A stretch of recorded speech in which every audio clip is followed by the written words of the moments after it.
डरावनी कहानी खामोश हवेली की आत्मा। हवेली का साया उत्तर भारत के एक छोटे से कस्बे से दूर घने जंगलों के बीच खड़ी थी एक पुरानी हवेली। लोग उसे खामोश हवेली कहते थे। दिन में भी वहां अजीब सी ठंडक रहती और रात होते ही ऐसा लगता मानो दीवारें सांस ले रही हो। कहते थे जो सूरज ढलने के बाद उस हवेली में गया वह या तो पागल हो गया या फिर कभी वापस ही नहीं आया। लेकिन आरव, एक युवा लेखक, इन बातों को महज अफवाह मानता था। उसे डरावनी कहानियों की सच्चाई जानने की आदत थी।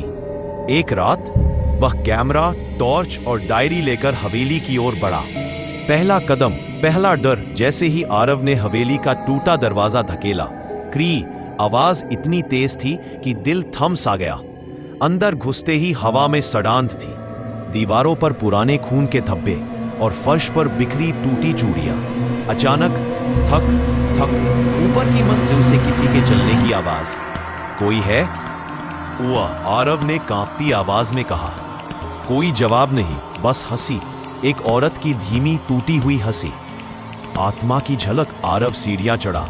हर सीढ़ी पर ठंड और गहरी होती गई। ऊपर के कमरे में जैसे ही आरव ने टॉर्च घुमाई, उसे शीशे में खुद के पीछे किसी का साया दिखा। वह मुड़ा और उसकी रूह कांप उठी। एक औरत, सफेद साड़ी में, लंबे बिखरे बाल, आंखों से खून के आंसू। उसका चेहरा आधा जला हुआ था। तू भी मुझे छोड़ने आया है? उसकी आवाज सीधे दिल में उतर गई। सच्चाई का पर्दाफाश। आत्मा ने आरव को सच्चाई दिखाई। सालों पहले इस हवेली में मीरा नाम की औरत रहती थी। उसका पति लालच और शक में अंधा होकर उसे इसी कमरे में जिंदा जला देता है। मरते वक्त मीरा ने चीख कर कहा था, जब तक सच्चाई सामने नहीं आएगी मैं इस हवेली से नहीं जाऊंगी। उस रात से हवेली में आत्मा कैद हो गई। आत्मा का प्रकोप। मीरा की आत्मा गुस्से में आ गई। कमरा कांपने लगा, दीवारों से खून टपकने लगा। आरव जमीन पर गिर पड़ा। मेरी कहानी सबको बता दो, नहीं तो अगली आत्मा तुम होगे। हवेली की सारी खिड़कियां एक साथ बंद हो गई। अंधेरा, सन्नाटा, फिर एक तेज चीख।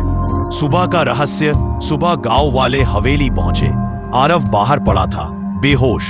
जब होश आया, उसकी डायरी में पूरी कहानी लिखी थी, लेकिन उसने खुद कुछ लिखा ही नहीं। पर कहते हैं आज भी अगर कोई रात में वहां जाए तो दीवारों से एक आवाज आती है, मेरी कहानी याद रखना। अंतिम पंक्ति मूवी एंडिंग स्टाइल। डर हवेली में नहीं था, डर उस सच में था जिसे दबाया गया।